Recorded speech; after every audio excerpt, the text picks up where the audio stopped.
Here's a 2-minute recap of all the health updates I have from this past week. Monday, I had one of my IV saline infusions and I actually had a really good day. Ended up walking home from my infusion, which is just about half a mile. Wednesday, I had therapy and we talked about how my Prozac that I've been taking for my OCD has actually been really helpful, at least in terms of my contamination OCD. I'm no longer having to wash my hands as much. I'm no longer freaking out as much about bird flu. Even my checking has been a lot better, checking to make sure that my door is locked. I only have to do it once. I only have to check my stove once. I only check my outlets once. Getting my contamination OCD a bit more under control has kind of left a void, which my obsession over fires and the well-being of my cat has filled. Gotten a lot worse. Thursday I had fluids again, and then I had physical therapy. I've actually been doing really well in physical therapy lately, to the point where my physical therapist will say, all right, you're done for the day. And a lot of the time I say, actually, I think I could do one more exercise. When I first started physical therapy, I could only do exercises lying down for the first several months. And then for the sessions after that, I still had to be laying down for most of the session. Now I really only have one exercise laying down at the beginning, which is usually bridges, and then I'm on my feet for the rest of the sessions, obviously being able to rest in between when I need to. And my neurologist who manages my POTS is sending me to a cardiac electrophysiologist. I'll just read you the message. She said, I'd recommend we have you see cardiology to discuss a 24-hour blood pressure monitor and to see if there are better options for managing the heart rate.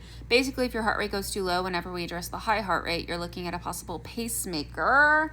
I'll arrange a consult specifically with blah, blah, blah. He works with a lot of my patients when our ability to control the POTS is beyond medications. So while I am not excited that my POTS has progressed to the point of medications not being that helpful, I'm really relieved and grateful and hopeful that this doctor will be able to help me and hopefully get things under control, because my fainting is just so debilitating. I'm fainting every day, several times a day, sometimes more than 20 times a day, because my heart rate just gets so low and it doesn't come up. But when we back off my ivabradine and take me down to a lower dose, then I'm constantly tachycardic. I'm sweating constantly, horrible heart palpitations 24/7, extreme fatigue. So we'll see what happens.